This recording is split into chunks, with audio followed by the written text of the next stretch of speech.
Anong plano niyo sa Valentine's Day? Birthday ng asawa ko, tsaka ano yun birthday ng asawa ko yun. Baka sa bahay lang din, tipid. Tipid, oo. Mahirap ang buhay ngayon, crisis. Ikaw ba ay single or in a relationship? In a relationship.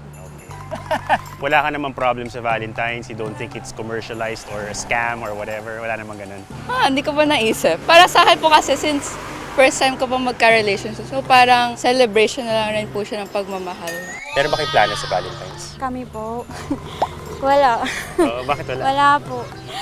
Wala pong budget. Walang budget. Oo, mahal eh, no? Opo. Ano pong plano niyo sa Valentine's Day? Di ba ganap pa nung kadate? So ano ka, single and ready to mingle? Oh!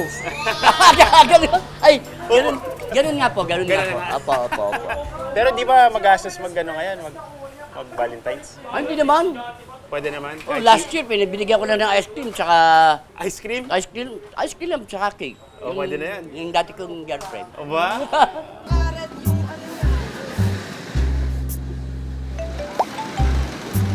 Binisita ko na rin ang Dangwa. Ang masasabi sigurong pambansang bilihan ng bulaklak sa Maynila. Kita nyo naman, iba-ibang klase. May mga roses, may mga carnations, may mga sunflower. Wala akong masyadong alam sa bulaklak. Kung medyo nagtitipid ako, pero gusto ko magbigay ng bulaklak, magkano ang budget dapat?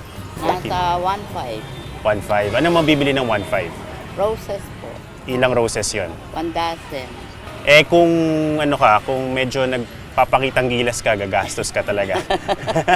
Hindi nasa 3.5, ganyan. Pwede na yung 3.5. Ano naman ang mabibili ng 3.5? China roses, Ilang China roses? 10 pieces. Tapos pwede nating haluan ng stargazer. Ma-impress na ba yung ano mo nun? Oo. Karelasyon mo nun? Oo naman. Pero ang bulaklak, hindi naman laging para sa iba. Bakit nga naman hindi bumili? Para sa sarili. Bumibili ka ng bulaklak? Para saan? Para sa akin po. Ah, talaga? Ano, mahilig ka lang sa flowers? Opo, it's my birthday. Today? Yes. Uy, happy birthday! Yes, Meron ka bang Valentine's plans? Mag-aaral lang po. Wala ka bang ano ngayon, karelasyon? Wala po. Not Oh. interested. Oh, very good. Instead of Valentine's, we call it Galentine's. Nakikita ko siya sa TikTok. So, parang instead of celebrating Valentine's with your partner, they celebrate Valentine's with your friends and families. Oo nga naman, hindi lang para sa magjowa ang Valentine's. Pero paano yung mga gusto ng something romantic?